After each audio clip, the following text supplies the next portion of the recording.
पिंगला गीता। पिंगला गीता महाभारत के शांति पर्व के अंतर्गत पितामह भीष्म एवं धर्मराज युधिष्ठिर के संवाद रूप में प्राप्त होती है।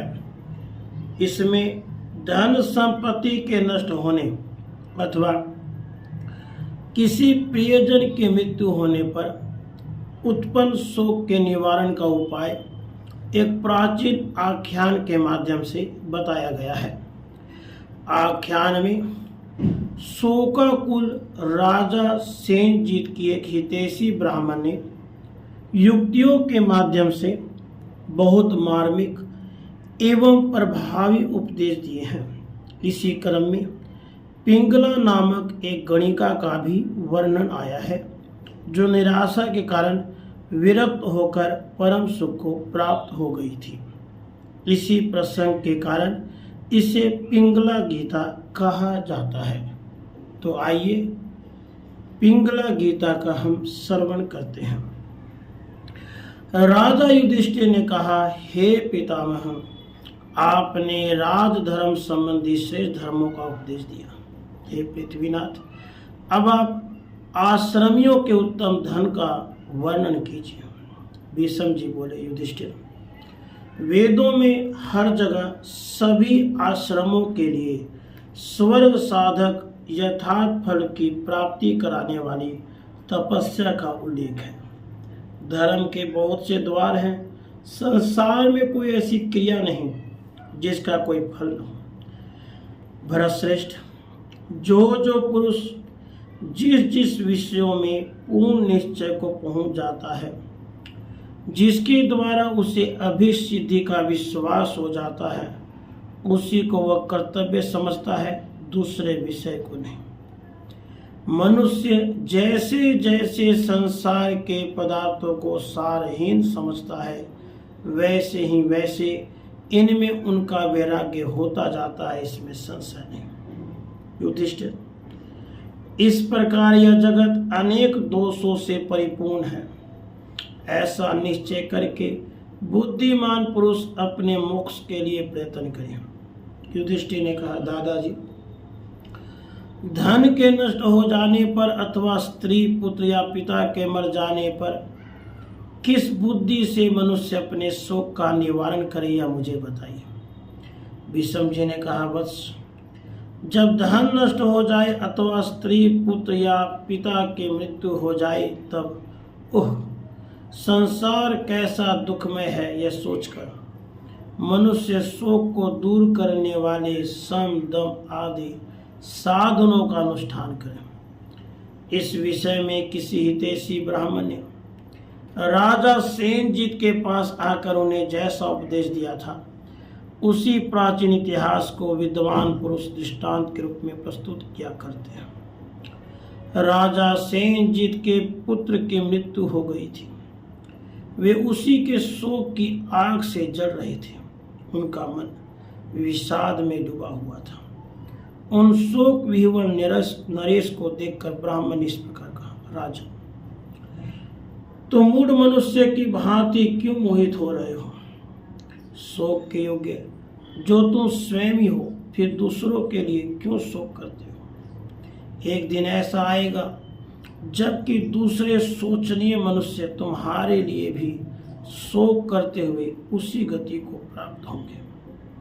पृथ्वीनाथ, तुम, मैं और ये दूसरे लोग जो इस समय तुम्हारे पास बैठे हैं, सब वहीं जाएंगे जहां से हम आए हैं। सेनजीत ने पूछा, तपस्या के धनी ब्राह्मण देव, आपके पास ऐसी कौन सी बुद्धि, कौन सा तप, कौन सी समाधि, कैसा ज्ञान और कौन सा शास्त्र है जिसे पाकर आपको किसी प्रकार का विषाद नहीं है? सुख और दुख का चक्र घूमता रहता है।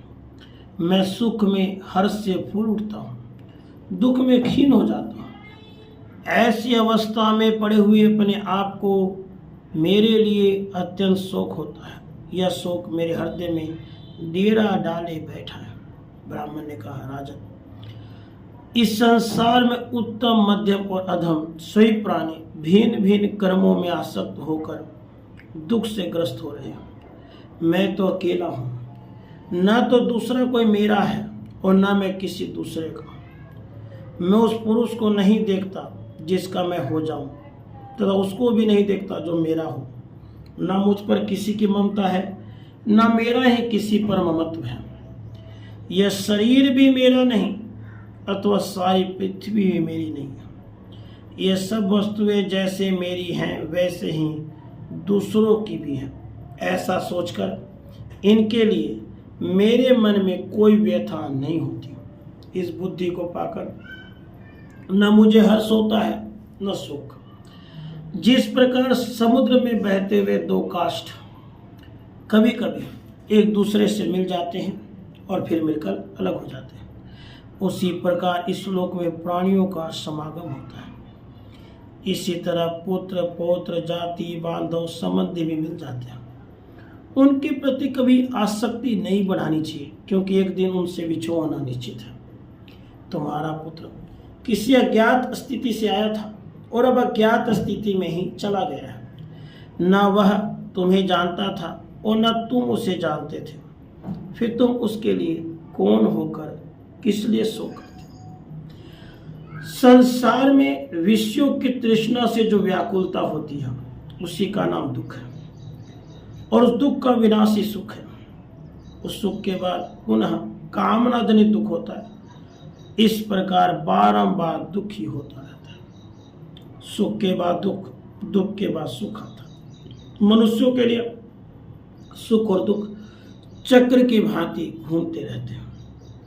इस समय तुम सुख से दुख में आ पड़े हो, अब फिर तुम्हें सुख की प्राप्ति होगी। यहाँ किसी प्राणी को न तो सदा सुख ही प्राप्त होता और न सदा दुखी।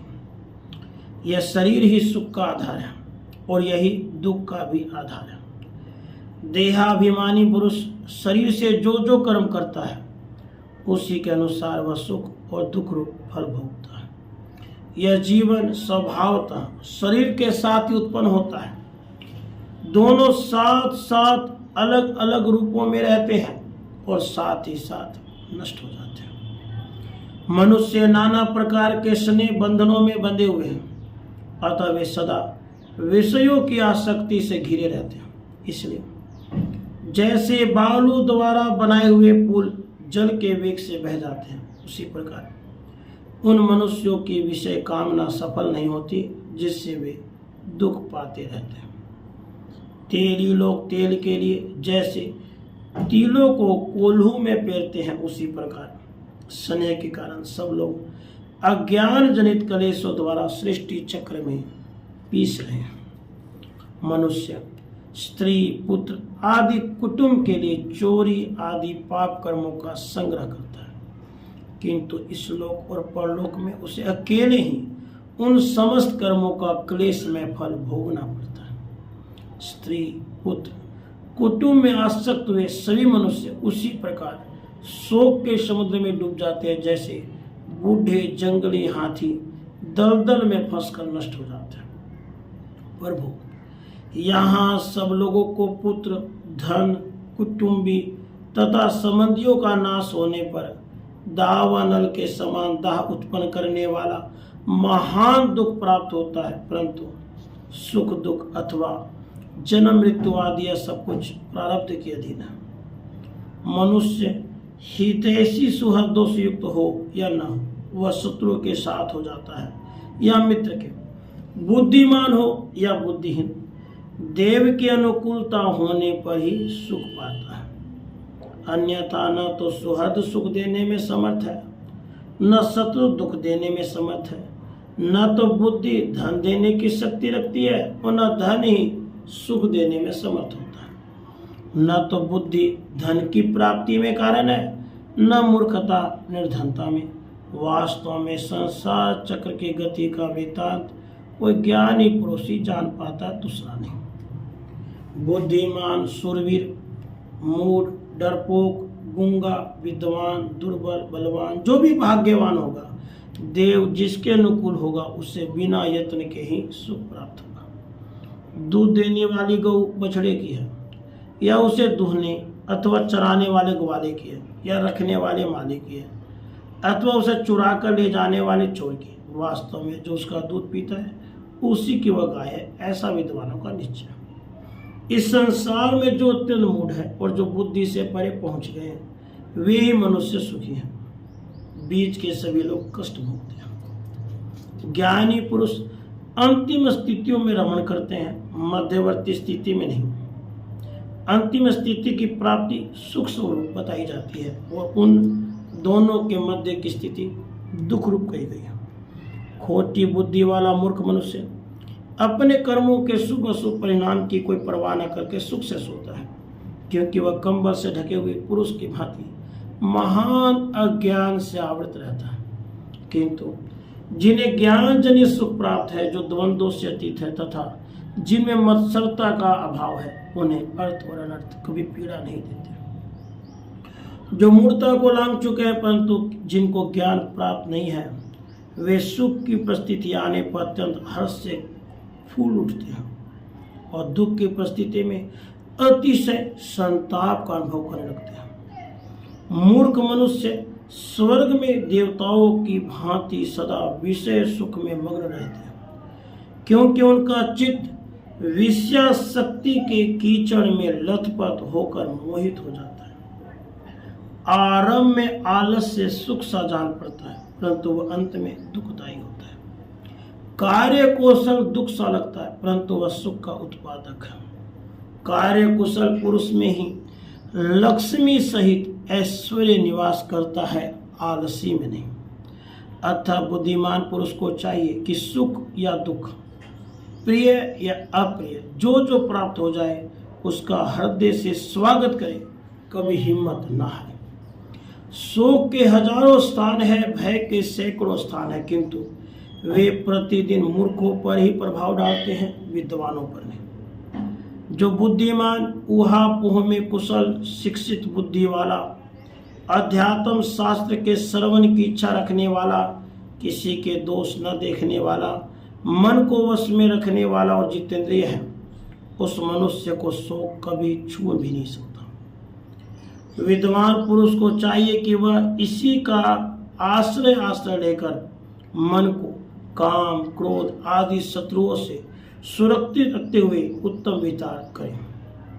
जो उत्पत्ति और विनाश के तत्व को जानता है उसे शोक छू नहीं सकता, जिसके कारण शोक, ताप, दुख या जिसके कारण अधिक श्रम उठाना पड़े, वह दुख का मूल कारण अपने शरीर का एक अंग भी हो, उसे त्याग देना चाहिए।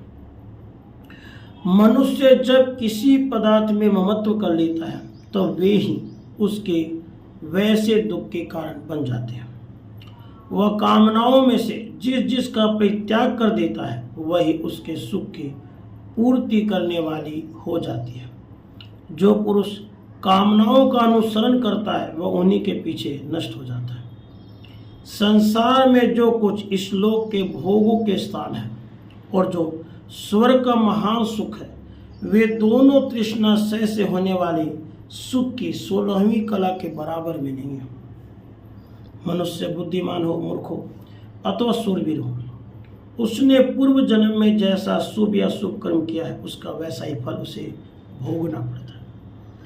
इस प्रकार जीवों की अप्रिय प्रिय सुख दुख की प्राप्ति बार बार क्रम से होती रहती है, इसमें संदेह नहीं है।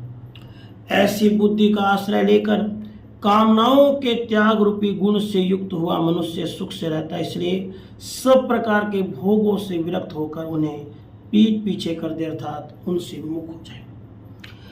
हृदय से उत्पन्न होने वाला यह काम हृदय में ही पुष्ट होता है, फिर यही मृत्यु का रूप धारण कर लेता है, क्योंकि जब इसकी सिद्धि में कोई बाधा आती है तब विद्वानों द्वारा यही प्राणियों के शरीर के भीतर क्रोध के नाम से पुकारा जाता है। कछुआ जैसे अपने सभी अंगों को सबों से समझ लेता है, उसी प्रकार यह जीव जब अपनी सब कामनाओं को संकोच कर देता है तब यह अपने विशुद्ध अंतःकरण में ही स्वयं प्रकाश स्वरूप परमात्मा का साक्षात्कार कर लेता है। जब यह किसी से भय नहीं मानता और इससे भी किसी का भय नहीं होता, जब यह किसी वस्तु को न तो चाहता है और न उससे द्वेष ही करता है, तब परब्रह्म परमात्मा को प्राप्त कर लेता है। जब ये साधक सत्य और असत्य अर्थात जगत के व्यक्त और अव्यक्त पदार्थों का, शोक और हर्ष का, भय और अभय का, प्रिय और अप्रिय आदि समस्त द्वंद्वों का परित्याग कर देता है, तब उसका चित्त शांत हो जाता है। जब धैर्य संपन्न ज्ञानवान पुरुष किसी प्राणी के प्रति मन, वाणी और क्रिया द्वारा पापपूर्ण बर्ताव नहीं करता, तब परब्रह्म परमात्मा की प्राप्ति कर लेता है। खोटी बुद्धि वाले मनुष्यों के लिए जिसका त्याग करना कठिन है, जो मनुष्यों के जीर्ण हो जाने पर भी स्वयं कभी जीर्ण नहीं होता, जो प्राणों के साथ जाने वाला रोग बनकर रहता है, उस तृष्णा को जो त्याग देता है उसी को सुख मिलता है। राजन, इस विषय में पिंगला की गाई हुई गाथाएं सुनी जाती है, जिसके अनुसार चलकर संकट काल में भी उसने सनातन धर्म को प्राप्त कर लिया था। एक बार पिंगला वेश्या बहुत देर तक संकेत स्थान पर बैठी रही, तब भी उसका प्रियतम उसके पास नहीं आया। इससे वह बड़े कष्ट में पड़ गई। फिर भी शांत रहकर इस प्रकार विचार करने लगी। पिंगला बोली, मेरे सच्चे प्रियतम चिरकाल से मेरे निकट ही रहते हैं, मैं सदा ही उनके साथ ही रहती आई हूँ, वे कभी उन्मत्त नहीं होते, परंतु मैं ऐसी मतवाली हो गई थी कि आज से पहले उन्हें पहचान ही न सकी। जिसमें एक ही खंभा 9 दरवाजे हैं, उस सही रूपी घर को आज से मैं दूसरों के लिए बंद कर दूंगी। यहाँ आने वाले उस सच्चे प्रीतम को जानकर भी कौन नारी किसी हाड़ मांस के पुतले को अपना प्राण वल्लभ मानेगी। अब मैं मोह निद्रा से जग गई हूँ, निरंतर सजग हूँ, कामनाओं को भी त्याग कर चुकी हूँ, अतः वे नरक रूपी धूर्त मनुष्य काम का रूप धारण करके अब मुझे धोखा नहीं दे सके। भाग्य से अथवा पूर्वकृत शुभ कर्मों के प्रभाव से कभी कभी अनर्थ भी अर्थरूप हो जाता है, जिससे आज निराश होकर मैं उत्तम ज्ञान से संपन्न हो गई हूँ। अब मैं जितेंद्रिय हो गई हूँ। वास्तव में जिसे किसी प्रकार की आशा नहीं है, वही सुख से सोता है। आशा का न होना ही परम सुख है। देखो, आशा को निराशा में परिणत करके पिंगला सुख की नींद सोने लगी। भीष्म जी कहते हैं, राजन, ब्राह्मण के कहे हुए इन प्रमुख तथा अन्य युक्त वचनों से राजा सेनजीत का चित्त स्थिर हो गया। वे शोक छोड़कर सुखी हो गए और प्रसन्नता पूर्वक रहने लगे।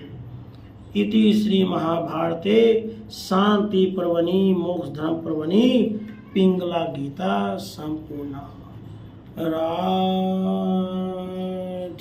कृष्ण राधे।